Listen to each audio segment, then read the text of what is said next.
In this example or this demo, I'm going to try to set up a spell casting system. I've had a few people ask me about, oh, how could I set up a fire spell or something like that. So we'll try to do that in this demo here.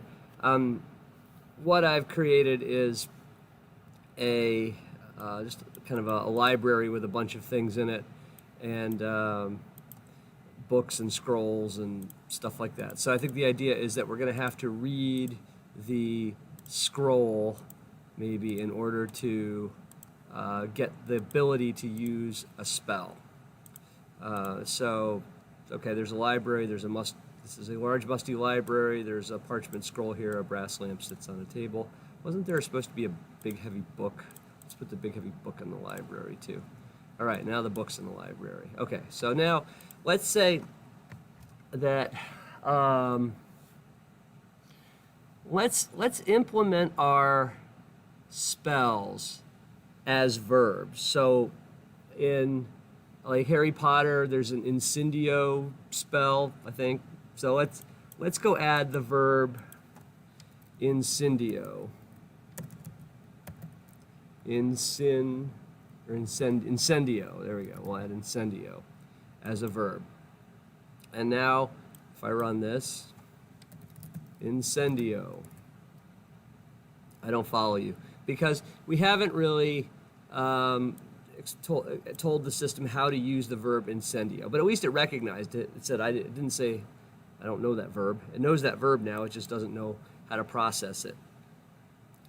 And then let's say when we incendio something, we have to say what we want to incendio. Let's say we have to supply a noun, we have to supply a first noun, supply a direct object, and let's say we have to see that thing, see the direct object. Now if I type in incendio, it says missing noun, right? So I'm supposed to incendio something. All right. Now, I think what we need is a variable that says whether or not we're allowed to use the incendio spell. So let's make a variable called can incendio. And I know sometimes I use like Java style and sometimes I use C style variable names. I'll use C style there. Can incendio, and we'll set this to 0. So the player cannot use the incendio spell if that variable is 0. And when they read the book, we'll set it to 1. So let's launch the player here, and if I type VARS and hit enter, you'll see there's our variable can incendio, and it's set to 0. So now, I'm going to make a function here called read book. And let's say what it prints out is, the book teaches you how to use the incendio spell. The incendio spell. And then maybe we'll break the fourth wall here.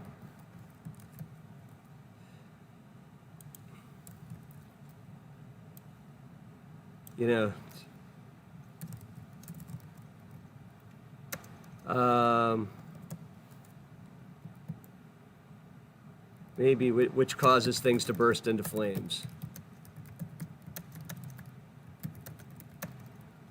There we go.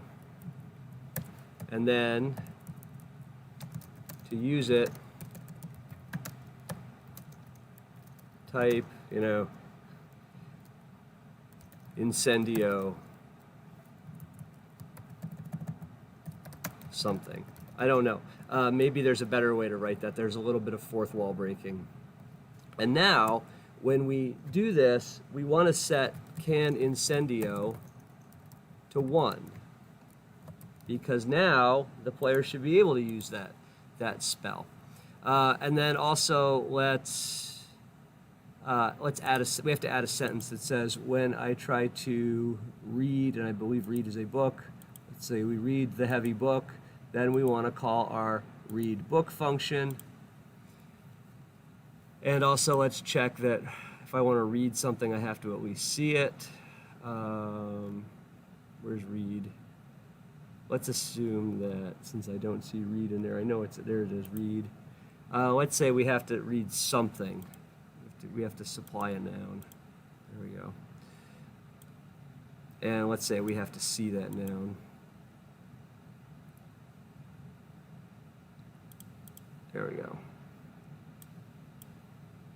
All right, so if I type VARS, you'll see can Incendio is set to 0, and if I type read book, it says, oh, the teaches you how to use the Incendio spell, which causes things to burst into flames. To use, type Incendio something. Okay, so let me go fix that spelling. But then if I type VARS, notice that can Incendio is now set to 1. I have the ability to use that. The book teaches you to use it. There we go. Sorry, still waking up. All right, so now here's where it gets interesting. All right, so now now we have the verb incendio, and we have a variable that says whether we can use that or not. So let's make a function called incendio something. And this is where it's going to get interesting, right? Because this is where it sort of depends on your particular your game. What do you want to be able to use the fire spell on? Should you be able to incendio absolutely anything? Do you want to prevent the player from just lighting everything in the game on fire and causing it to disintegrate? This is actually where, if you go to the objects, you've got these little check boxes you can use. This is a perfect example of if you check a box here, you can test this property. Say, okay, if the user 4 box is checked, then that's something that I can incendio. Otherwise, just print it burns for a while, but then the fire goes out or something. So let's, back in our function here, let's say,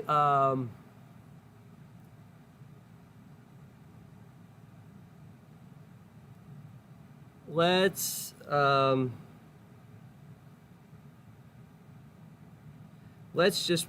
say if let's just say if it's portable, it bursts into flames. And this is, again, this is what happens here. We're trying to come up with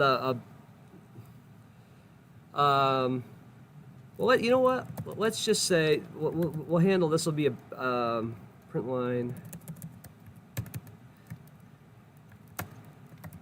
You know, it burns for a while, then goes out or something.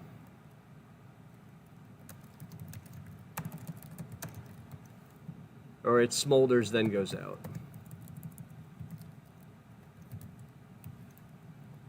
So like nothing really happens. So now,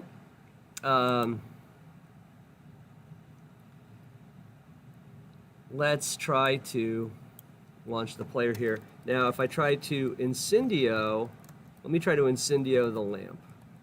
Oh, did I add a sentence? No, I didn't. So let me say, if I try to incendio anything, any object, then I want to call my incendio something function. And this is just the generic case for, if you give the player the spell, they're going to walk around, try to light everything on fire. All right, incendio statue. Do I not have a statue here? I thought I did. Incendio book. It smolders for a while, then goes out. Okay, so that worked. Except, should I have been able to do that? The answer is no, because I hadn't read the book yet. So what we need is a verb check. We need a verb check that says check incendio. So let's make a verb check, and in this, we're going to check that variable. If can incendio is equal to 0, know how to use that spell yet, and stop. So we're going to not process that sentence. And then on our verb incendio, we're going to add that check. So we're going to select the verb incendio, select our check, and add it to the verb. So anytime we try to incendio something, we're going to say, hey, did the player supply a noun? Can they see that noun? Oh, yeah, and then check to see if they actually have the incendio function ability, and if they don't, which means it's 0, then print you don't know how to use that spell. So if I type incendio, the lamp, you don't know how to use that spell yet. Read the book. The book teaches you how to use the incendio spell, which causes things to burst into flames. Okay, now let me type vars, and you can see incendio is set to 1. Incendio, the scroll. It smolders for a while, then goes out. So now I can use that spell. Now I can use that spell. Now what I really need, now what you need to do in your game is figure out, okay, like why does the player need the incendio spell, and make a special sentence for incendioing that thing. Maybe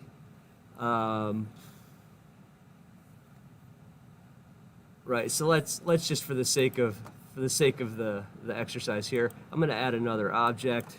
I'm going to call it an ogre, ogre, and I'm going to put it in the library.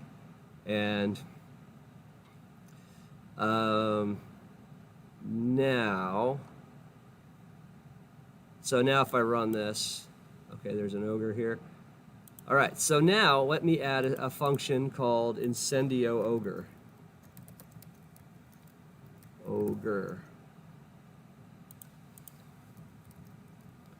And let's say the ogre disintegrates in a burst of flame. Something like that, or disappears in a burst of flame, or whatever, something like that. Okay, now what we've done here is we've printed that the ogre is burst into flames. Let's move the ogre off screen. Ogre.of tab. No. Ogre.location equals of tab. Put the ogre off screen. So now we can now that we've got this function, let's add a sentence for incendioing the ogre. So, and then let's click add. So what happens here is, if the parser, the guts of the program can find an exact match for your sentence, it will run that. If it can't, it tries to find one of these pattern matches. So if we type incendio ogre, it says, oh, I found an exact match for that. And if it doesn't find that, then it says, hey, can I find a function that's just for incendioing anything? And then it's going to call that. So I can create specific cases, but then I can create a backstop case to handle like using that verb in a way that will work on everything else. So now let's run this thing, and if I try to type incendio, missing noun, okay, incendio ogre. You don't know how to use that spell yet. Read the book, okay. So now it tells me how to read the book. I can type VARS, that's a debug command. See, now I can incendio stuff. And now let me try to incendio the ogre. And it says, oh wait, why did that? Oh, you know what? Here, I forgot to, I misentered that sentence. There we go. So let me delete it. I forgot to actually say incendio the ogre. There we go. Incendio the ogre, call the incendio ogre function. There we go. There, I fixed it. All right, now let's run it. Read book. Incendio ogre. The ogre disintegrates in a burst of flames. Incendio the scroll. It smolders for a while, then goes out. So there's a spell casting system. So what we did was we added a verb for that spell. Oh, somehow it got in there twice. Okay, that's great. I'll fix that. And we added some checks to that verb to check, okay, if we use that verb, we're going to force the player to supply a noun. We're going to force them to be able to see that thing. And then we're also going to check, do they have the ability to use that spell yet? And if they don't, we're going to tell them to stop. That we're going to print out a message that they can't use that spell. How do they get that ability? That's in a different function. They have to read the book. Reading the book gives them that variable, or it sets that variable to 1. And then we added some sentences for if I try to incendio the ogre, well, then that's handled, that's special cased. If I try to incendio anything else, incendio star, which means anything else, then I'm going to call, then I just print out the generic function that it smolders for a while, then goes out. So there's a kind of primitive, or there's a spell casting system. There's all sorts of variations on this. You could have, timers, so you can't use a spell every turn. You have to wait a certain number of turns, or you could only use a spell once. So there's all sorts of possibilities here. Anyway, so there you go. That's one kind of approach to a spellcasting system. And if you have any questions on how to get your spellcasting system to work, just ask me, and I'll be happy to help.